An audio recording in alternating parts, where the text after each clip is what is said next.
Astaghfirullah Rabbal baraya.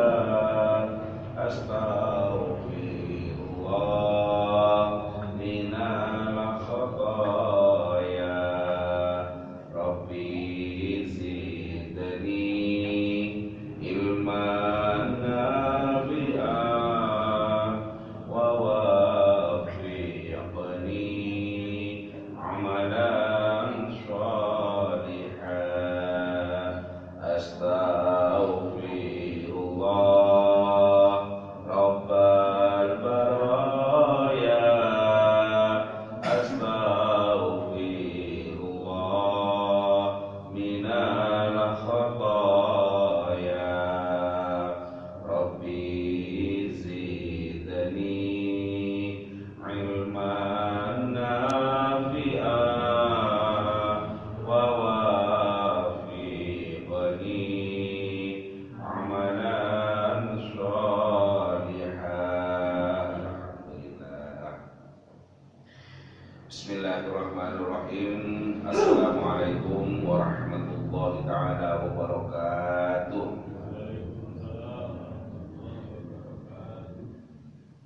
Alhamdulillahil malikil alam hamdan yuwafi ni'amahu wa nu'an ni'am. Wassalatu wassalamu ala habibis salam dalilil khairi fi juhid zalam wa ala alihi wa sahbihi kiram amma ba'du. Rabbi shrah li sadri wa yassir li amri wahlul 'uqdatam min lisani yafqahu qawli. Bapak-bapak, ibu-ibu, hadirin sekalian, para jamaah sholat subuh sekaligus jamaah majelis taklim yang dirahmati Allah. Syukur alhamdulillah kita haturkan kehadiran Allah Subhanahu wa taala.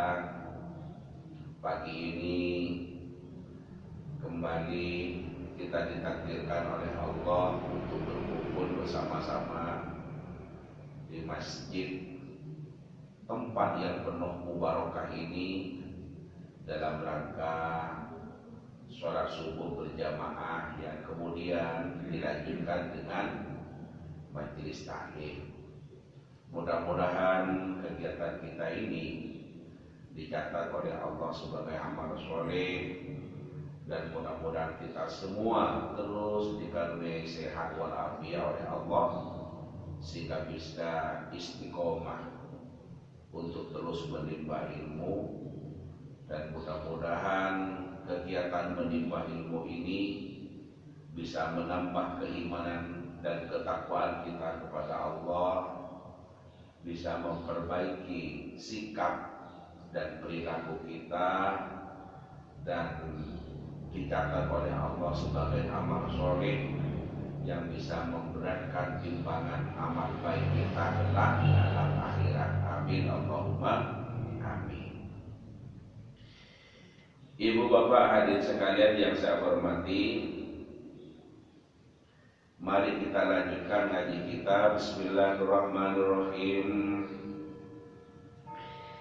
Wa anhu anin Nabi sallallahu alaihi wasallam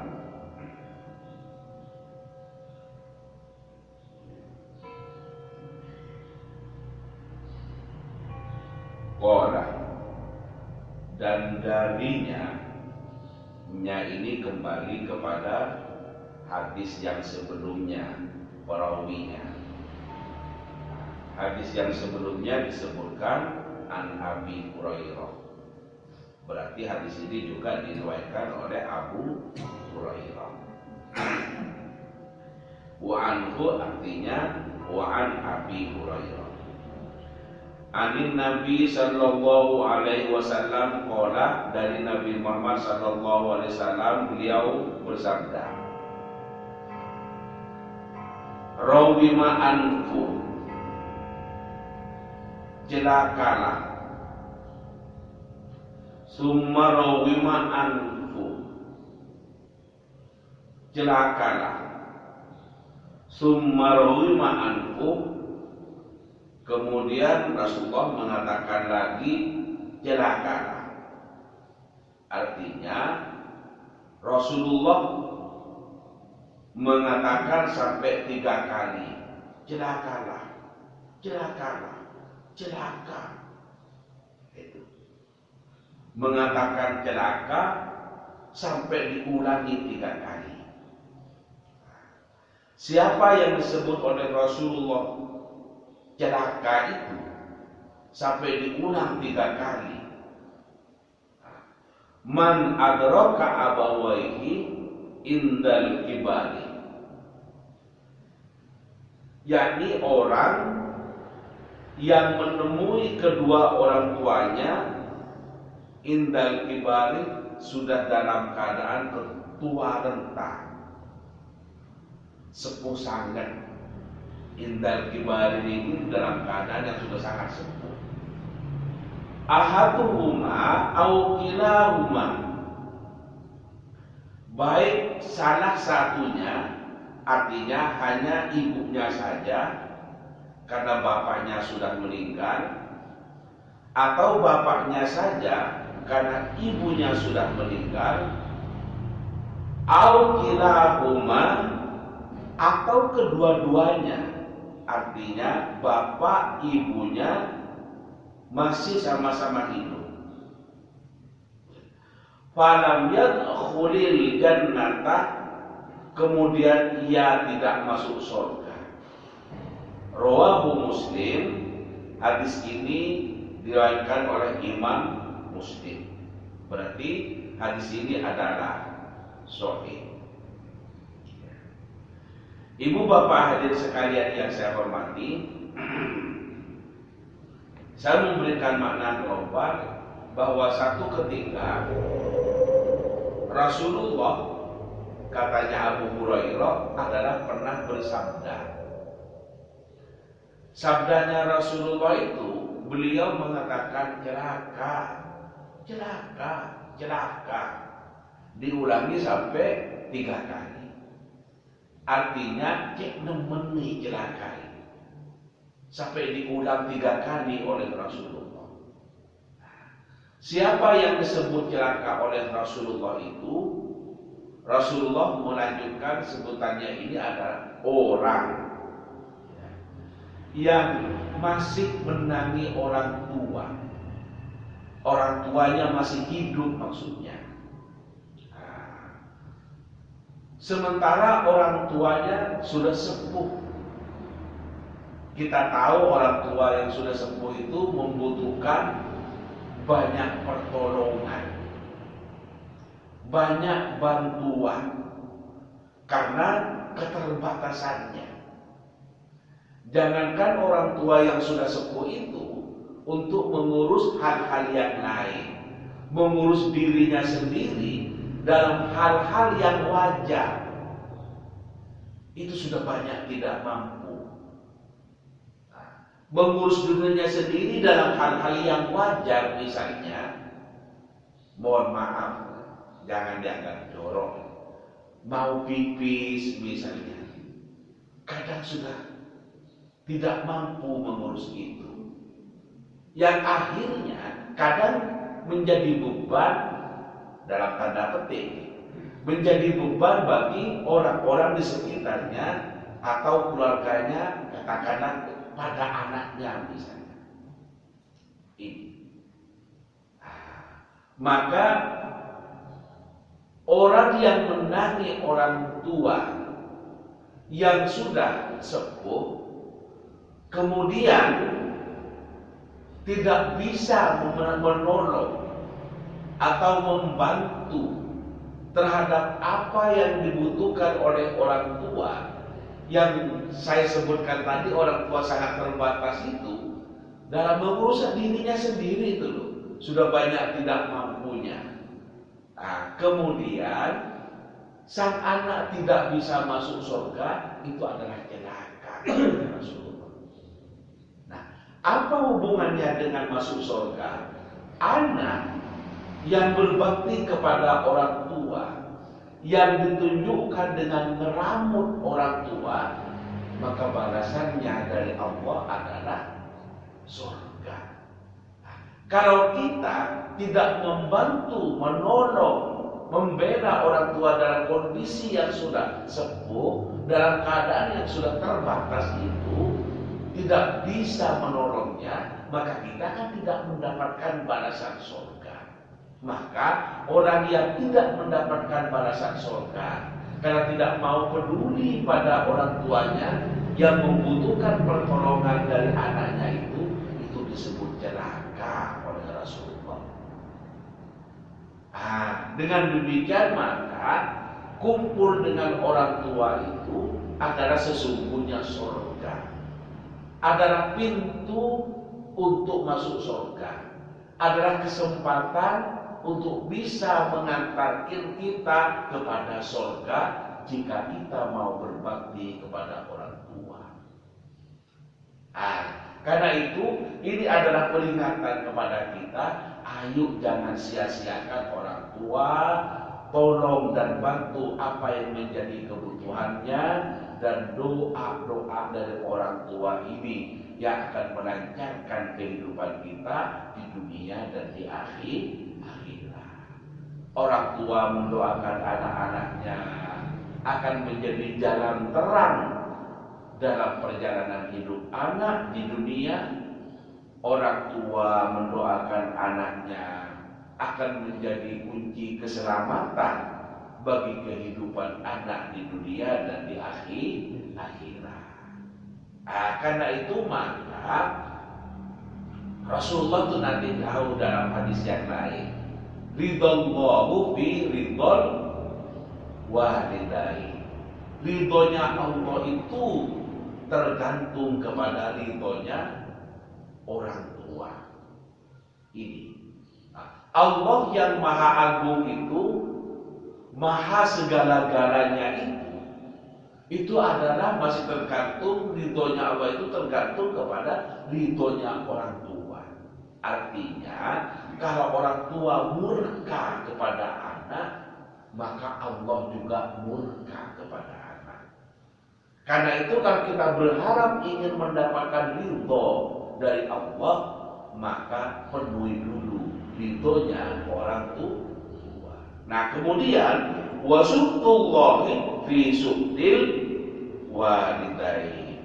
Nah sebaliknya, murkanya orang tua, murkanya Allah adalah tergantung pada murkanya orang tua.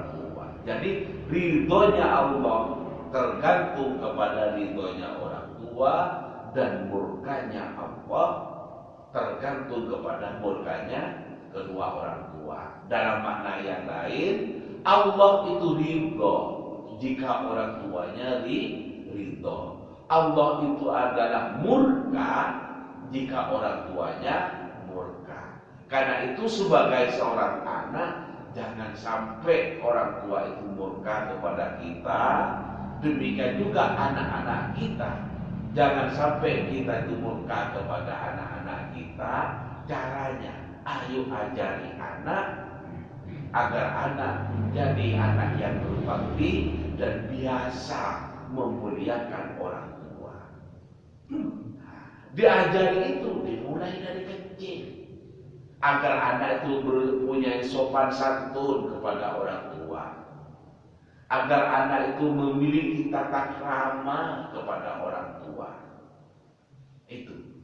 Nah, bagaimana anak kita yang belum jadi orang tua, baru belajar jadi orang tua, karena baru menikah, baru melahirkan anak.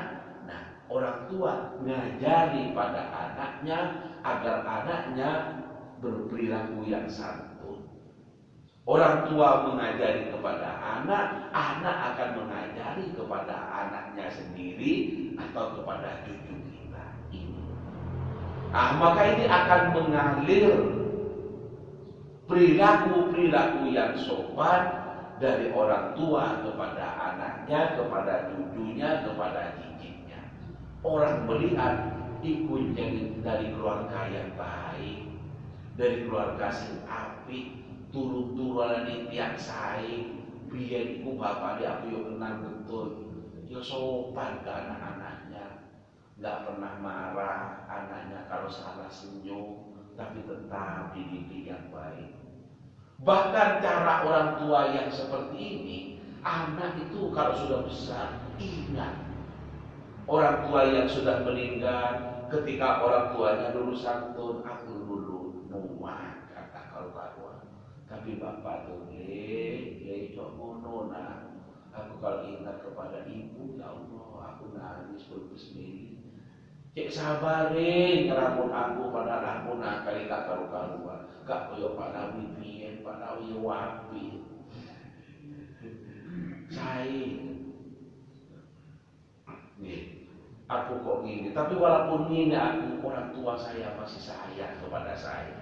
Ini kan contoh teladan yang bagus, bukan hanya sanut pada masa hidupnya sampai sudah tidak ada di dunia, sudah meninggal, dikenang karena orang tuanya bagus. Nah, kebagusan orang tua itu tidak cukup hanya berhenti sampai di orang tua, ayo tularkan kepada anak-anaknya. Istiqomahnya kita yang berjamaah, ajak anak kita, ajak cucu kita untuk juga berjamaah. Baiknya kita kepada tetangga, ajak anak kita untuk baik kepada tetangga. Jika misalnya tidak santun kepada tetangga, ayo kita ingatkan, nah, boten pareng ngoten niku. Insya Allah satu kali, mungkin masih tetap merontak anak 2 kali, 3 kali, lama-lama akan berubah dari yang tidak baik menjadi baik, dari yang baik menjadi semakin baik.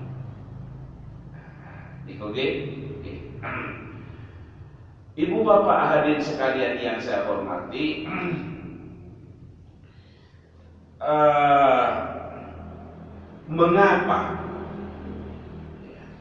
mengapa Nabi itu mengajarkan kita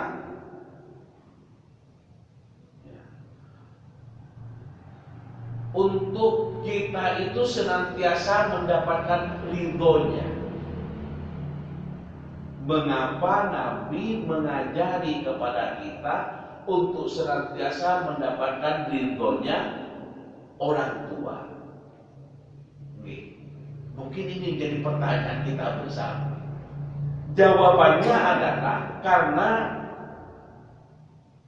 ridhonya orang tua itu adalah menjadi jalan menuju surga. Siapa orang hidup itu yang tidak berharap kelak di alam akhirat untuk tidak masuk surga? Semuanya orang itu berharap masuk surga.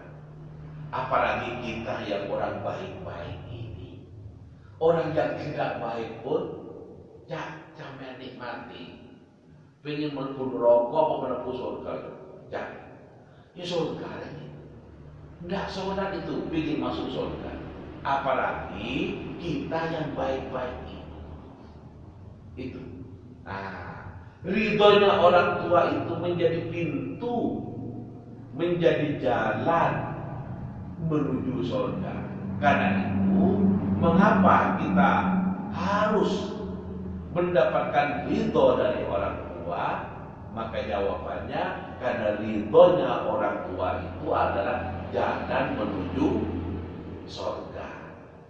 Jelas ke?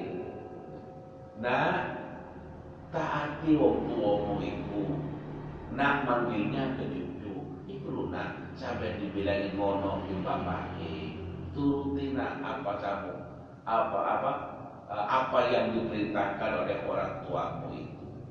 Oh, yang diperintahkan oleh orang tuamu itu adalah hal-hal yang baik. Lalu aku nuruti wong tua. Nah, nurut nang wong tua itu adalah jalan keselamatan hidup. Kalau disebut dengan jalan menuju surga, surga pun bisa tiba. Repot juga orang tua menunjukkan. Nah, tapi untuk anak yang masih umur segitu, beri bahasa yang mudah dipahami. Nah, laku aku menuruti bapak, harus menuruti bapak. Nah, karena nuruti wong tua itu nuruti bapakmu itu bisa menjadi jalan menuju selamat.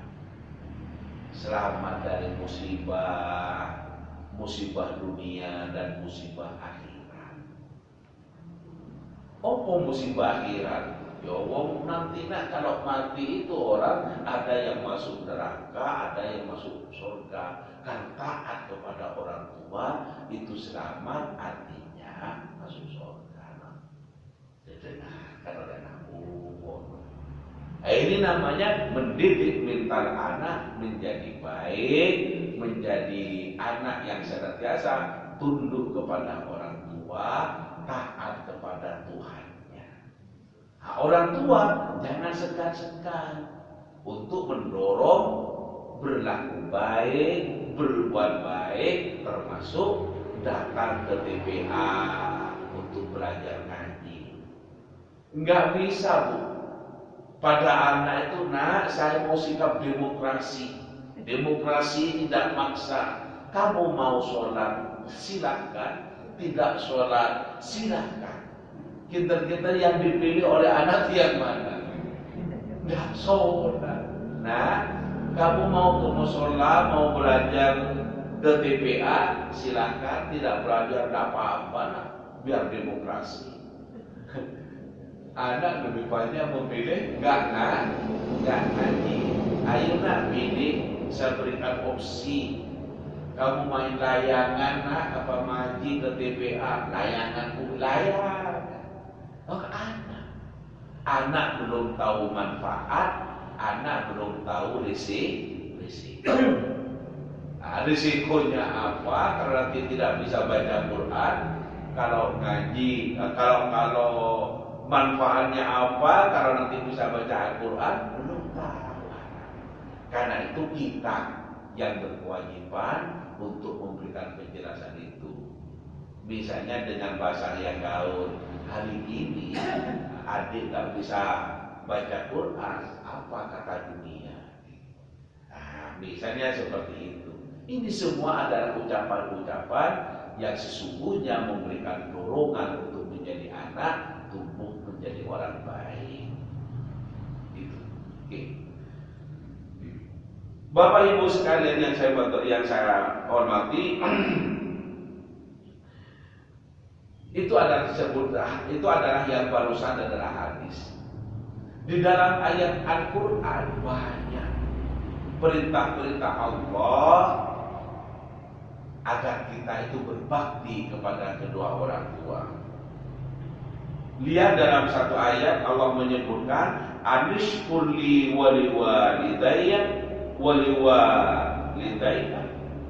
ilayyal masir. Bersyukurlah kepadaku, kata Allah.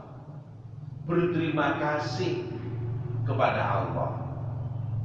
Waliwalidika, dan kepada kedua orang tuamu.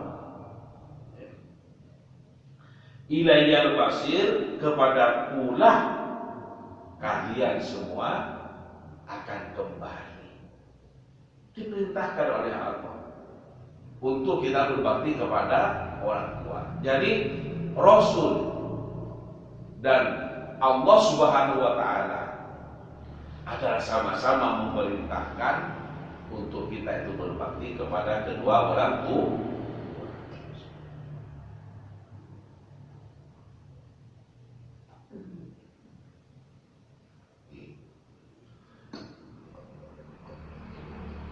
Dalam kandungan perintah yang sama ada dalam ayat yang lain. Seperti firman Allah, wa qadha rabbuka alla ta'budu illa iyyah wa bil walidaini ihsana. Allah telah mewajibkan agar kita tidak menyembah kepada selainnya illa iya, kecuali kepada Allah Subhanahu wa Ta'ala. Wabil walidaini, dan kepada kedua orang tua ihsana, hendaklah berbuat baik, hendaklah berbakti, wa bil walidaini ihsana, dan berbaktilah kepada kedua orang tua. Ini perintah Allah. Jadi bukan hanya katanya kiai, bukan hanya katanya ulama, Allah yang menyebutkan dalam Al-Quran. Dan perintahnya itu disejajarkan dengan perintah untuk berbuat baik kepada Allah. Yakni menyembah kepada Allah, lanjutan ayatnya berbakti kepada kedua orang tua.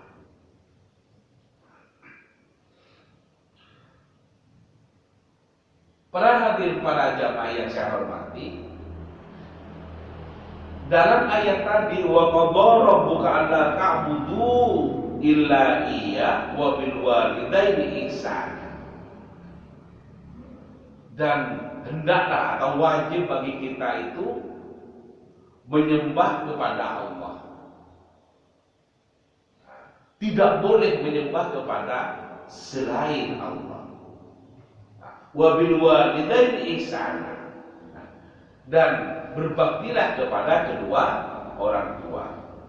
Nah, perintah berbakti kepada orang tua ini dalam ayat ini disebutkan oleh Allah perintahnya setelah berbakti kepada Allah. Jadi saya ulangi, berbakti atau perintah untuk berbakti kepada orang tua disebutkan oleh Allah setelah perintah berbakti kepada Allah.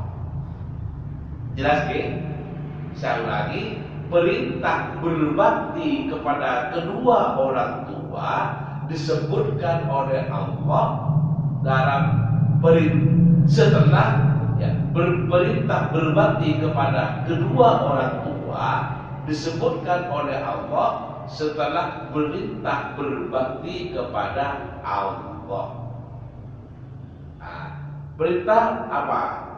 Menyembah kepada Allah, kemudian berbakti kepada orang tua, disejajar.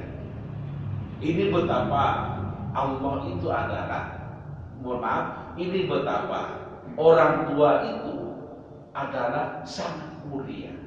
Sampai kemuliaan orang tua ini, perintah berbaktinya disejajarkan, bahkan disebutkan setelah perintah menyembah atau berbakti kepada Allah.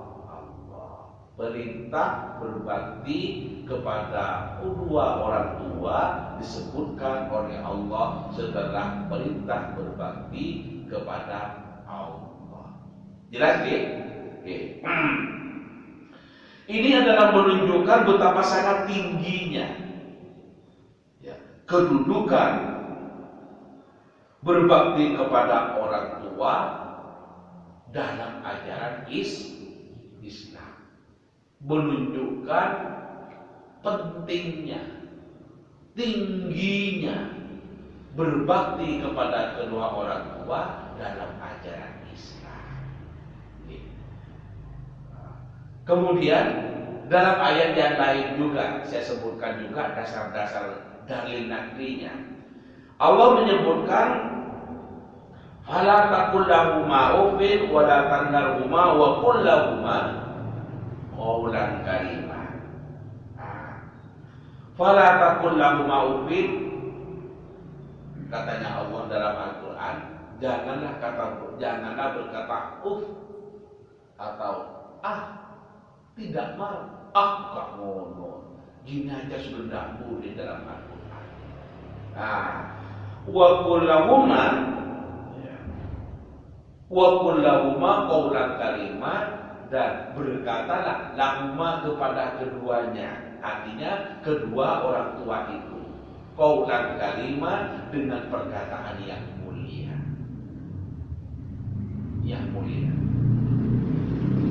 Kita kadang tidak rasional, Pak, atau tidak proporsional kepada tetangga yang tidak melahirkan kita, yang tidak memberikan nafkah kepada kita, yang tidak memberikan sandang atau pakaian kepada kita, kita kadang poso.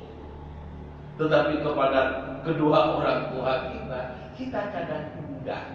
Padahal tetangga yang kita posoi itu sesungguhnya orang tua lebih penting daripada tetangga kita. Lebih berjasa dalam kehidupan kita. Saya sejak kecil itu hanya kepada bapak yang kosong.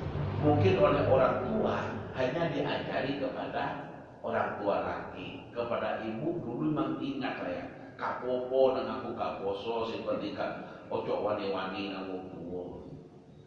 Tapi setelah lama-lama saya kepada guru saya yang kosong, kepada tetangga umurnya hanya lebih tua dari saya, tidak pernah makan saya, kosong. Apa saya tidak keliru? Akhirnya saya berubah. Berubah itu setelah saya pergi, pulangnya itu saya latih untuk kosong G. Bilang G pertama itu malu-malu gimana? Ibu saya juga senyum-senyum, hari ini kok berubah mungkin. Karena biasanya waktu kecil kan botan kosong dan bumi gitu. Nah sekarang sudah kosong, ya sudah lama kosongnya. Maksud saya dan berubahnya itu. Karena memang ibu itu karena saking mulianya hatinya, yaitu kak popo nang kak poso nang aku seperti kocok wani-wani nang ya Allah, nerimani itu ibu itu seperti itu, kak diposoi kak popo. Nah tapi saya sendiri merasa tidak proporsional. Kalau kepada tetangga yang lebih tua saya poso, padahal tidak makani saya, tidak berikan nafkah saya, masa saya kepada orang yang lebih tua, orang tua saya, padahal beliau yang memberikan nafkah, saya tidak poso. Nah itu harus lebih proporsional. Tapi memang saya akui mau berubahnya itu adalah tidak mudah. Tetapi bukan berarti tidak bisa. Contoh konkret saya bisa. Ini. Oke.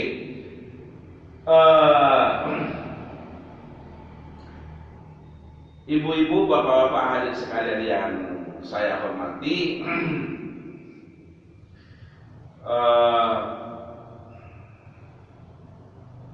dari beberapa hal yang saya sampaikan tadi,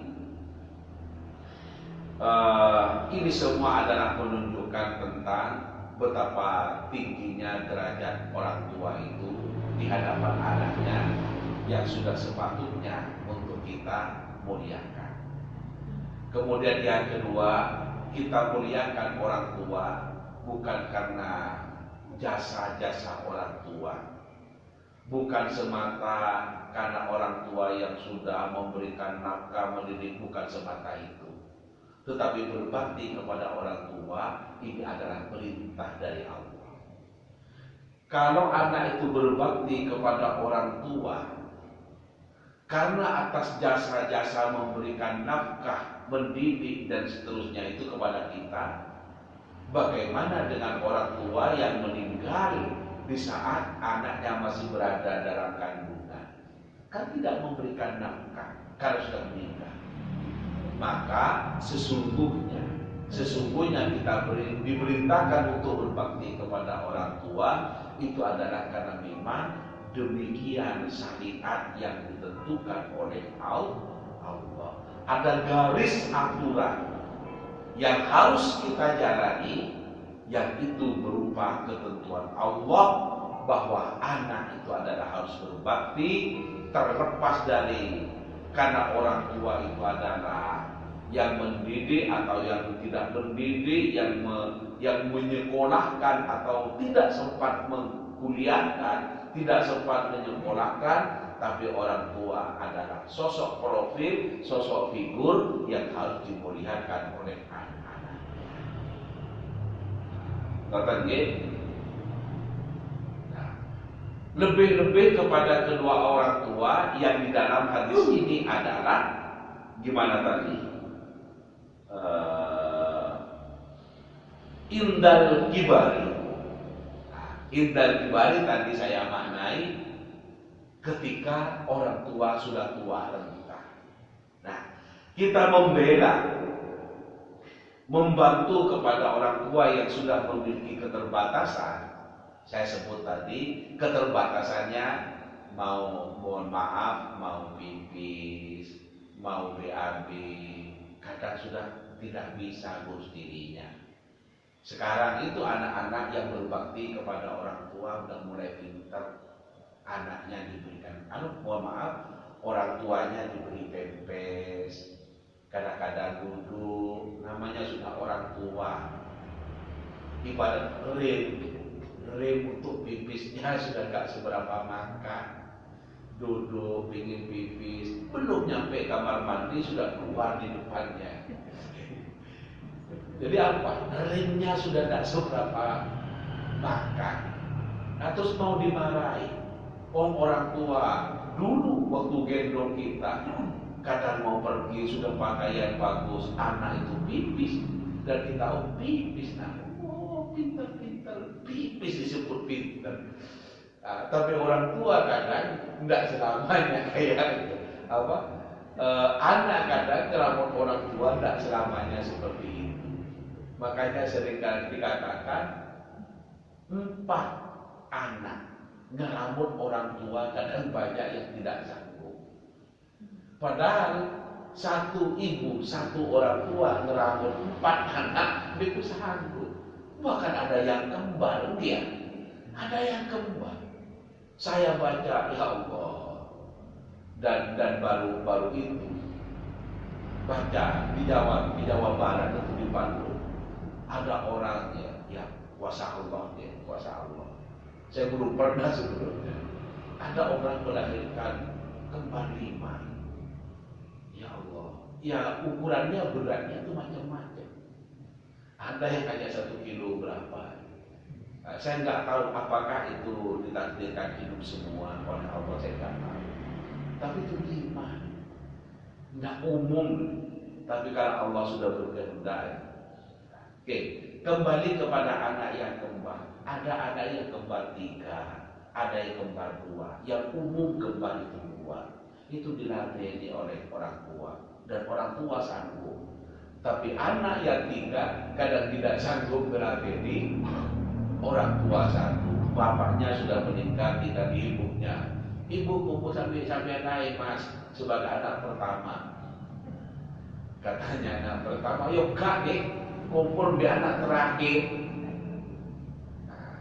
Terus yang anak terakhir, yuk kada kumpul di anak weto lah, yang anak ibu nomor 2 ini. Jadi yang nomor 1 minta untuk anak terakhir, yang anak terakhir minta untuk anak nomor 2 karena perempuan, yang perempuan minta agar cacahnya yang anak pertama. Tidak sanggup. Nah, ini adalah sangat besar pahalanya. Membantu orang tua, karena orang tua itu memang penuh keterbatasan. Sampai ada yang seperti itu karena mungkin takut juga orang tua. Ya Allah, aku mudah-mudahan umurku panjang. Tetapi kalau sampai merepotkan anak, mudah-mudahan diambil saja saya oleh Allah. Kan ada yang seperti itu, takut merepotkan anak. Itu sesungguhnya adalah karena keluhuran hatinya. Nah, padahal apa? Kalau kita mau jujur, walaupun hari ini saya merepotkan anak saya, saya dulu juga anak saya telah merepotkan saya. Malam-malam gigi, aku bangun dijauhin. Malam-malam nangis karena sakit, saya minum, saya tak tidur. Kalau mau main, menang-menangan. Tapi intinya lah, ayo kita muliakan orang tua. Kalau kebetulan anaknya yang kumpul dengan orang tua tidak mampu, ya dibantulah. Ini dia belikan pempesnya ibu, biar tidak pipis sembarangan. Ibu itu tahu deh, tetapi karena sudah ibarat umur sudah banyak yang down, nahan pipis sudah gak kuat. Ya caranya ayo anak-anaknya yang ngerti, belikan pempes sehingga aman. Tempat-tempat tidak najis karena dipipis orang tua, sebab kita sudah pakai pempes. Dan kadang itu kan lumrah orang tuh tengah malam tuh pergi ke jelik untuk pipis. Itu lumrah. Nah kalau ceritanya ibu saya itu tidak kuat nyampe dia di depan pintunya sudah keluar. Apalagi di kamar mandinya masih ada duduknya yang dalam. Ya caranya ya bisa dibelikan pempes yang namanya ini. Pempes, no? Nggih niku pempes niku nggih. Nggih, ditumpasaken niku. Karena orang tua juga tidak mau pipis sembarangan, tapi sudah tidak mampu menahan. Kenapa? Faktor umur, faktor usia. Dan kita juga akan menjadi tua. Kalau kita santun kepada orang tua kita, ngeladeni pada orang tua kita, insya Allah kelak kita setelah tua juga akan diperlakukan yang baik oleh anak-anak kita. Loten nggih. Bapak Ibu, ini saya lihat Pak Lawi juga nggak ada ini. Tadi sudah kita izin, katanya ada tetangganya anak kecil yang meninggal, jadi kita izin pulang duluan. Bapak Ibu, demikian yang dapat saya sampaikan dalam ngaji kita pagi ini. Mari kita akhiri dengan doa. Bismillahirrahmanirrahim. Alhamdulillahirabbil alamin. Wassalatu wassalamu ala asyrofil anbiya wal mursalin sayyidina Muhammad wa ala alihi wasallam. Alhamdulillahirabbil alamin. Allahumma aghna bil ilmi wa zayyinna bil hilmi wa aqbilna bil taqwa wa jamilna bil afi wa tawaffana bi husnil khatimah. Allahumma inna nas'aluka al-huda wa tuqa wal afafa wal ghina. Allahumma inna nas'aluka ridhaka wal jannah wa na'udzu bika min sakhatika wan nar wa adkhilna al-jannata ma'al abrar ya aziz ya ghaffar ya rabbal alamin. Rabbana atina fid dunya hasanah wa fil akhirati hasanah wa qina adzabannar. Subhana rabbika rabbil izzati amma yasifun wa salamun alal mursalin alhamdulillahirabbil alamin. Amin. Mengatakan ingkang saged kula aturaken mohon maaf dari segala kekurangan. Hadanal taufiq wal hidayah ila siratal mustaqim. Wallahu muwaffiq ila aqwamit thoriq. Assalamualaikum warahmatullahi